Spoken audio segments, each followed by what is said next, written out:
Welcome back my friends. देवा shaves में आपका स्वागत है। आशा करता हूं आप सभी स्वस्थ कुशल मंगल होंगे। तो चलिए आज के शेविंग सेशन की शुरुआत करते हैं। आज का जो सेटअप मैंने रखा है बहुत ही सिंपल और क्लीन रखा है। बेयर मिनिमम चीज़ें और सस्ती जिसे कहते हैं कि वेरी वेरी अफोर्डेबल। सो फिर से यही साबित होता है कि सिंपल चीज़ों से भी आप एक बेहतरीन शेव ले सकते हो। तो आज का फोकस मेरा यही है। तो चलिए जल्दी से आज के प्रोडक्ट्स से मैं आपको रूबरू कराता हूँ। सो आज की जो थीम है वो डेडिकेट की गई है यस यूनिलेवर की एक्स शेविंग क्रीम और इसी लोशन को। तो आप देख सकते हैं एक्स सिग्नेचर और डेनिम शेविंग क्रीम। ये एक ट्रेवलर्स पैक है जो हाल ही में मैंने खरीदा। तो नॉर्मली शेविंग क्रीम जो है वो अब मैं बहुत ज़्यादा नहीं खरीदता हूँ, मगर कभी कोई अच्छी शेविंग क्रीम मिल जाती है तो मैं अपने को रोक भी नहीं पाता हूँ। और इसका रिव्यू मैंने कभी दिया भी नहीं पहले। और कुछ मेरे जो सब्सक्राइबर भाई हैं, सब्सक्राइबर दोस्तों ने रिक्वेस्ट की थी कि सर आप ज़रूर कभी भी एक्स की ज़रूर डालिएगा। तो आप सभी की जो डिमांड पे आज मैं इस शेविंग क्रीम और इस आफ्टर शेव लोशन के बारे में आपको बताऊंगा। तो सिंपल शेविंग क्रीम, एक एंट्री लेवल शेविंग क्रीम कह सकते हैं, मगर इसकी जो फ्रेग्रेंस है उसका मैं आज भी कायल हूँ और एक मस्की फ्रेग्रेंस है इसकी। और इंग्रेडिएंट मोस्ट ऑफ टाइम वही हैं जो नॉर्मली इस तरह की शेविंग क्रीम्स में आते हैं। Stearic acid is the common ingredient, उसी के साथ ग्लिसरीन है इसमें, पोटेशियम हाइड्रोक्साइड और भी बहुत कुछ चीज़ें। सो चलिए देर किस बात की, शुरू की जाए आज की शेविंग से।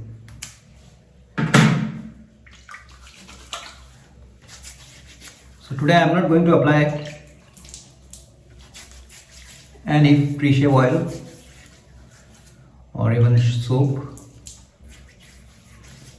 आज की बियर्ड मेरी 2 दिन पुरानी है, तो let me moisten my beard with warm water. Lukewarm से थोड़ा ज़्यादा वार्म है।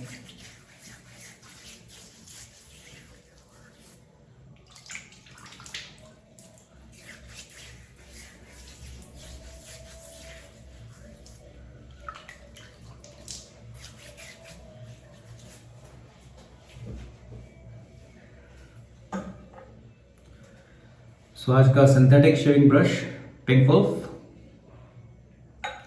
इस ब्रश को यूज़ करते हुए मुझे नियरली 3 साल हो गए हैं और इक्का दुक्का इसके ब्रिसल लॉस हुए थे, 1 या 2 स्ट्रैंड। अदरवाइज आज तक इसने कभी भी मेरे को कोई भी प्रॉब्लम नहीं दी। तो सिंथेटिक शेविंग ब्रश के साथ फायदा यह है कि they are no nonsense budget shaving brush और कम टाइम में फटाफट लादा बना देते हैं।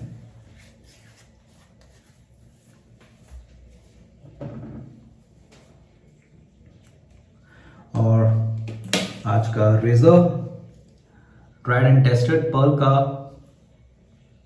A141 razor. It's a close comb razor. कई बार मैं पहले भी इसके बारे में आपके व्यूज बता चुका हूँ, तो कुछ बोलने की जरूरत नहीं है। And today I am going to load it with BIC blade. So BIC chrome platinum जो ब्लेड है, आज इसका पहला इस्तेमाल है और मेरे को काफ़ी पसंद आया ये blade.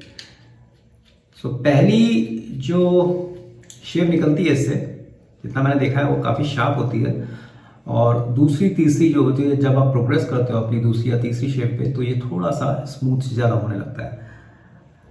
Yes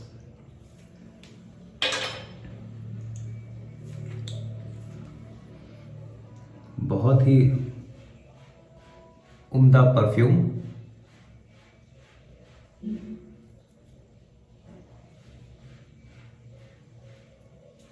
so this is more than enough.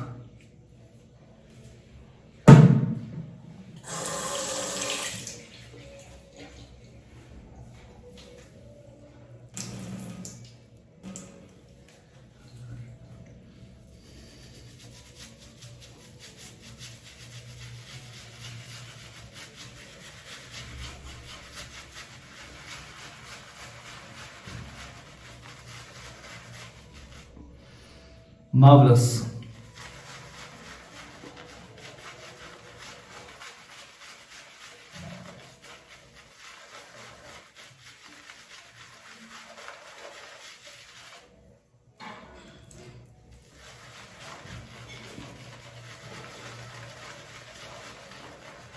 Classic denim fragrance. मुझे भी याद है जब मैं कॉलेज में था तब पहली बार ये लॉन्च हुआ था,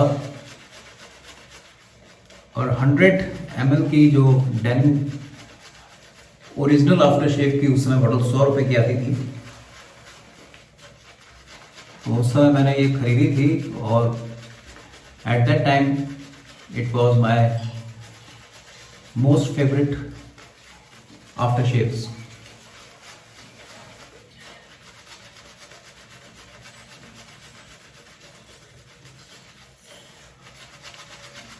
तो यूनिलीवर का प्रोडक्ट है ये, मार्केट इसको यूनिलीवर करता है।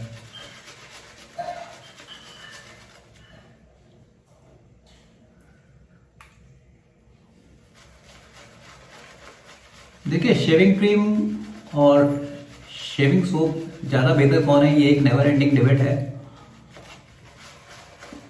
मगर यस, शेविंग क्रीम से लादा बनाना ज़्यादा आसान होता है। उसका एक रीज़न है, इनकी जो कंसिस्टेंसी होती है वो काफ़ी सॉफ्ट होती है। तो नो नॉनसेंस होती है शेविंग क्रीम, सस्ती होती है और फटाफट लादा बना देती हैं। आप देख रहे हो भाई, सोप्स में जो होते हैं, हार्ड सोप्स होते हैं, जो ट्रिपल मिल सोप्स होते हैं, हार्ड होते हैं, सॉफ्ट भी होते हैं, उनमें पहले आपको सोप कलेक्ट करना है, फिर कुछ टाइम तक आपको कुछ टाइम का काफ़ी देर भी लग जाती है कभी कभी अच्छा लादा क्रिएट करने में। बट हाँ, सोप्स के साथ फ़ायदा ये है कि अगर वो अच्छे ऑयल्स हैं, उसमें ग्लिसरीन वगैरह अच्छी है, तो वो आपको पोस्ट शेव फील बहुत अच्छा देते हैं, स्लिकनेस उनकी ज़्यादा अच्छी होती है। और एंट्री लेवल जो शेविंग क्रीम्स होती हैं, ये आपको एक अच्छी शेप दे देती हैं, मगर आपको शेव के बाद अगर आप आफ्टर शेव क्रीम या बाम अप्लाई नहीं करते हो तो स्किन जो है ड्राई महसूस होती है और एक खिंचावट आप फील करते हो।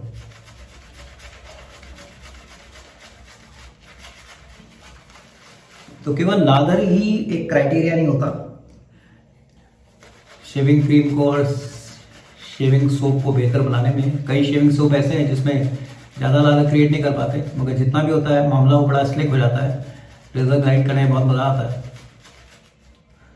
और ये सब चीज़ें जो है आप खुद के एक्सपीरियंस से, जब आप अगर आप नए नए वेट शेविंग से जुड़े हो, तो जितना ज़्यादा आप इनको एक्सपीरियंस करोगे, इन प्रोडक्ट्स को, आपको इनका फ़र्क पता चलेगा।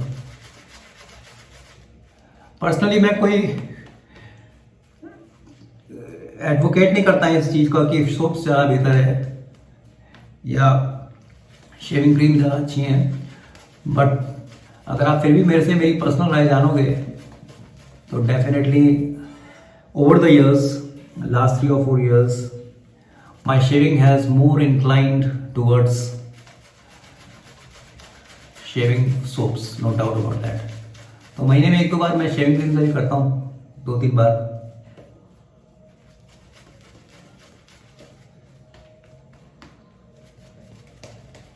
हाँ, कुछ शेविंग क्रीम बहुत ही बेहतर होती हैं, they are good brands, they are very costly also. Tops है, Taylor of Old Bond Streets of London, Truefitt and Hill, even पिंकपुल, उनकी भी शेविंग क्रीम बहुत अच्छी आती थी, और मुझे उम्मीद है वो जल्दी लॉन्च करेंगे अपनी शेविंग क्रीम को। मेरे पास उसका पूरा टब संभाल के रखा है मैंने। बट यस, फ्रेग्रेंस के मामले में बहुत ही बेहतरीन शेविंग क्रीम है ये, और लादा भी अच्छा क्रिएट किया है इसने, नो डाउट अबाउट दैट।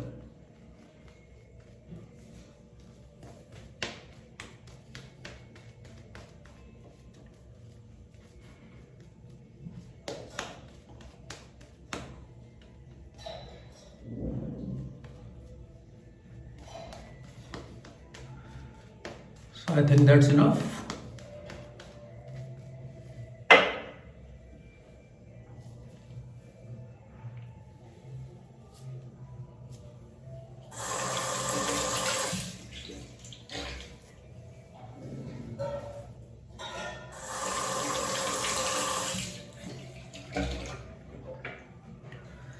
तो रेजिन हैंडल है तो स्लिप हो जाता है कई बार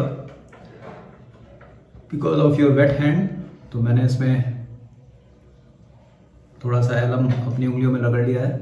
सो now it is not going to slip. चलिए first pass as usual with the grain. और इसमें जो ब्लेड मैंने अभी बताया आपको बिक क्रोम प्लैटिनम।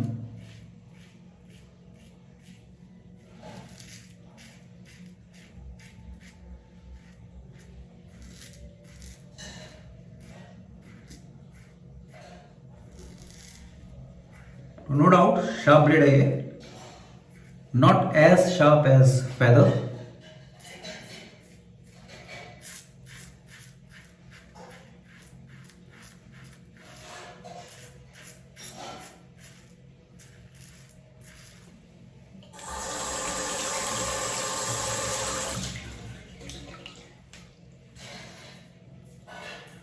तो दोस्तों कल जो था मकर संक्रांति का त्यौहार था, आप सबको बहुत बहुत बधाई। धीरे धीरे मौसम में चेंजेस आएंगे अब। तो गुजरात में इस फेस्टिवल को काइट फेस्टिवल भी बोलते हैं, आप सबको पता होगा।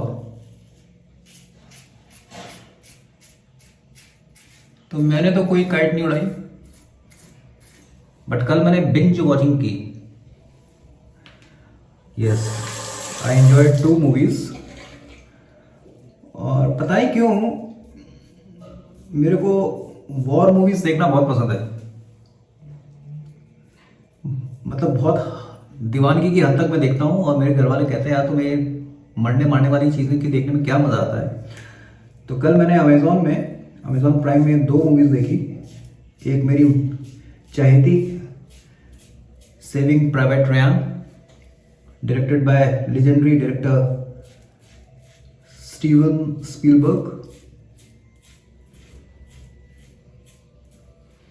और ये कम से कम मैंने मतलब कितनी बार देखी होगी, मतलब मैं गिनती भूल गया हूँ अभी। बहुत बार देखी है मूवी। और हर बार मैं देखता हूँ तो एक अलग एहसास आता है, एक अलग इमोशन जनरेट होता है सेविंग प्राइवेट रयान को देख के। और दूसरी मूवी मैंने देखी, ये पहली बार देखी मैंने, इनफैक्ट आज सुबह देखी, and that is the outpost.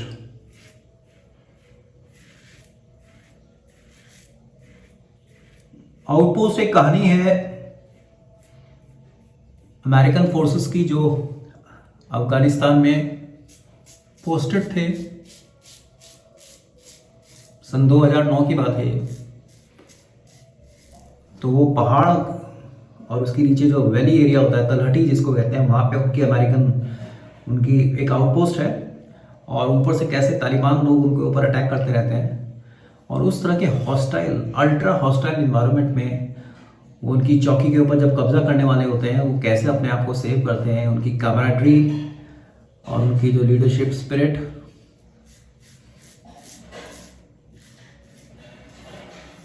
तो ये वॉर मूवीज मैं इसलिए देखता हूं क्योंकि इससे पता लगता है कि हमारी जो ग्लोबल लीडरशिप है वो किस तरह से इंगेज रखती है। नेशंस एक दूसरे को इंगेज रखते हैं और बड़े अजीबोगरीब रीजंस के थ्रू। अदरवाइज वॉर से बुरा कुछ नहीं हो सकता। कितने सोल्जर्स मारे जाते हैं हजारों की तादाद में विदाउट ऑफ एनी रीजन, सिर्फ टेरिटोरियल एक्सपेंशन या कुछ ऐसे उत्पाद जैसे ऑयल, इन सब के लालच के लिए। मगर ये मूवीज बहुत कुछ सिखाती हैं कि ऐसे हॉस्टाइल एनवायरनमेंट में आप किस तरह से स्प्लिट सेकंड डिसीजन लेते हो, कैसे आपकी एक टीम में काम करने की भावना। आपको पता है अपने जो आपका बड़ी है, आपका सोल्जर है, आपका जो फ्रेंड है, उसको बचाने के लिए आपको पता है आप ही मरोगे, मगर वो जो कॉल ऑफ ड्यूटी जिसको बोलते हैं, वो उस तरह के इन्वायरमेंट में वो कैसे सरवाइव करते हैं, किस तरह की सेक्रीफाइस होते हैं। तो वो चीज़ को जब मैं महसूस करता हूँ इस तरह की मूवीज़ को देख के, तो लगता है कि we are so comfortable, we are living in so comfortable environment. अगर आपने सेविंग प्राइवेट रयान देखी है तो आपने देखा होगा कि एक प्राइवेट सोल्जर को ढूंढने के लिए वो 5-6 का जो ट्रूप था वो कैसे उसको ढूंढते हैं ड्यूरिंग द वर्ल्ड वॉर। और Tom Hanks, one of my favourite actor, किस तरह की लीडरशिप का प्रदर्शन करते हैं, हेड्स ऑफ टू देम।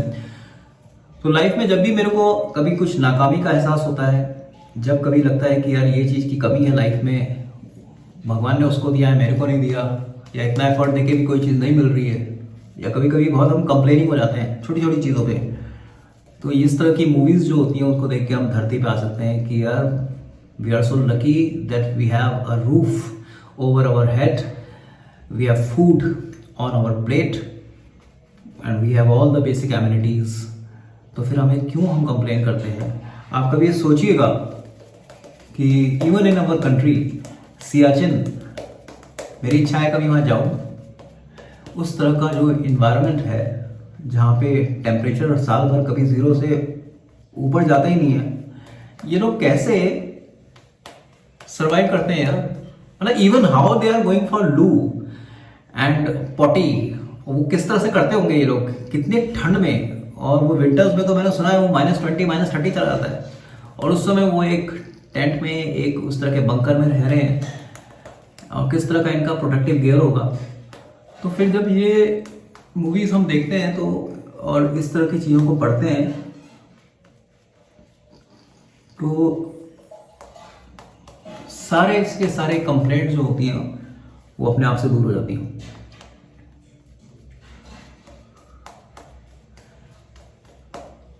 सो ये मूवी जो है अगर आपने देखी है तो बहुत अच्छा है, नहीं है तो मैं रिकमेंड करता हूँ द आउटपोस्ट और सेविंग प्राइवेट रयान। और भी बहुत सारी मूवीज हैं, वी वर सोल्जर्स, फिर फुल मेटल जैकेट,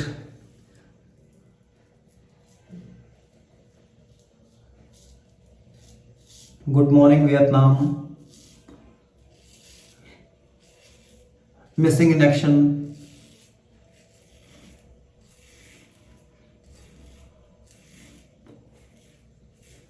तो कभी आपको शौक है तो इन मूवीज को आप देखिएगा। कहाँ मैं मूवीज में चला गया, फिर से वापस आता हूँ शेविंग में। तो सेकंड पास मेरा शुरू हो चुका है, नेक एरिया पे अगेंस्ट द ग्रेन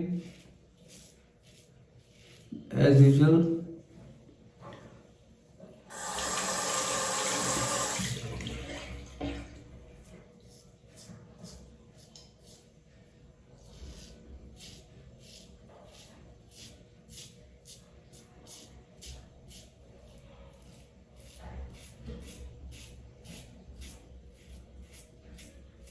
एक और मूवी भी अच्छी लगती है मुझे, वॉर मूवी, सोमालिया के ऊपर है। सोमालिया में जो वॉर लॉर्ड्स लड़ते थे, Black Hawk Down, Black Hawk Down it's the name of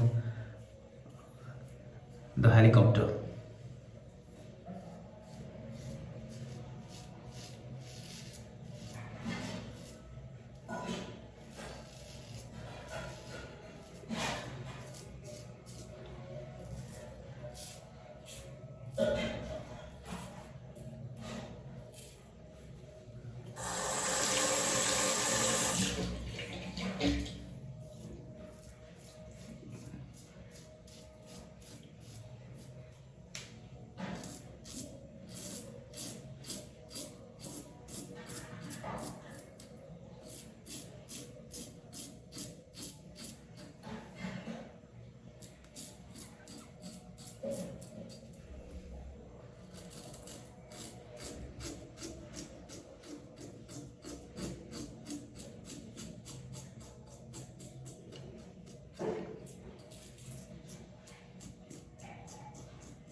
very smooth shave. Yes definitely, वो जो स्लिकनेस सोप से मिलती है वो काफ़ी हद तक मिसिंग है, नो डाउट अबाउट दैट। बहुत हल्की हल्की स्लिकनेस है, may be because of glycerin, ऐसा इसमें लिखा है क्रीम के लेबल पे। तो 100% it is going to dry after a couple of minutes.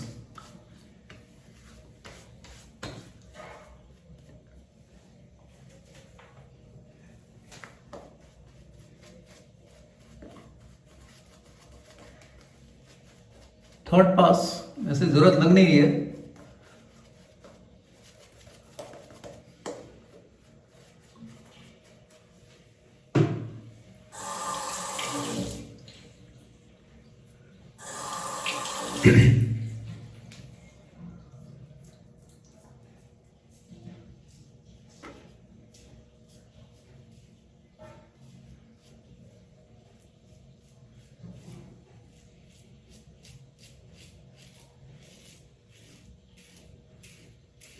बहुत ही बेहतरीन रेजर है ये।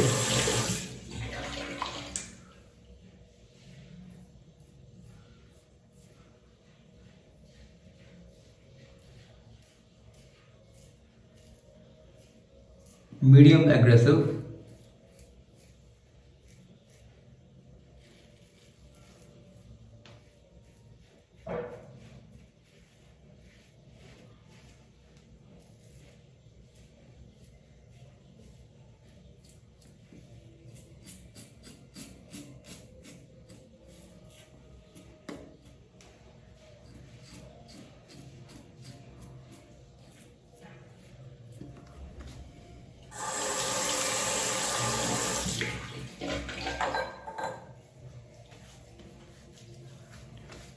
very nice and lovely fragrance as usual.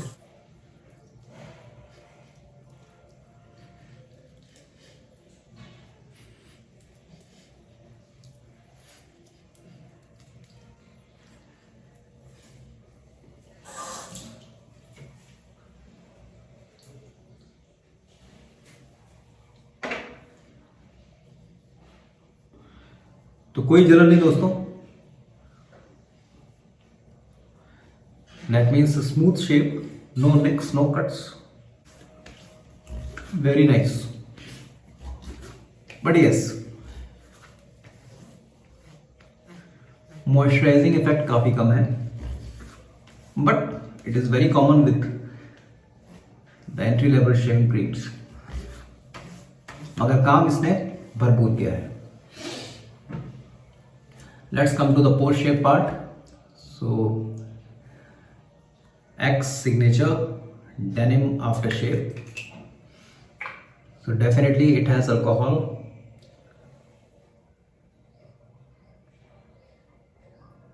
थोड़ा सा बर्निंग सेंसेशन तो होगा, लेट मी सी।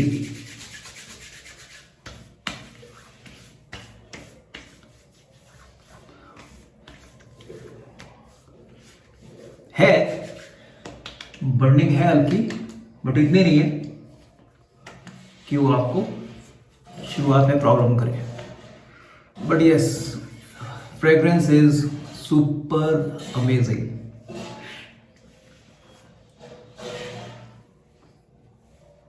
सो हल्का हल्का सा खिंचाव महसूस होगा।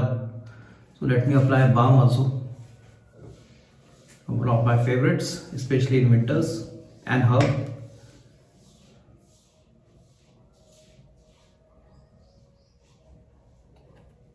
This much is enough.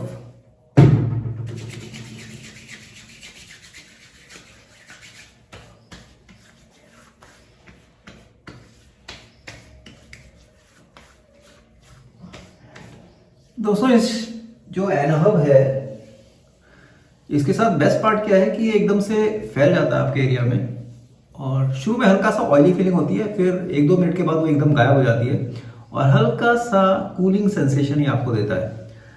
But हाँ, I avoid using it in summers, क्योंकि यहाँ पे वैसे इतनी गर्मी होती है और वो फेस पे फिर वो हल्का सा चिपचिपा बना उस समय लगता है because of sweat and all. But in winters it is fantastic. अद्भुत। So definitely a wonderful shave today. So जल्दी से रिकैप्चर करते हैं आज के products. So X Signature Denim shaving cream, as usual, like most of the entry level shaving creams, but you can buy it for one reason, and that is its musky fragrance, no doubt about that. And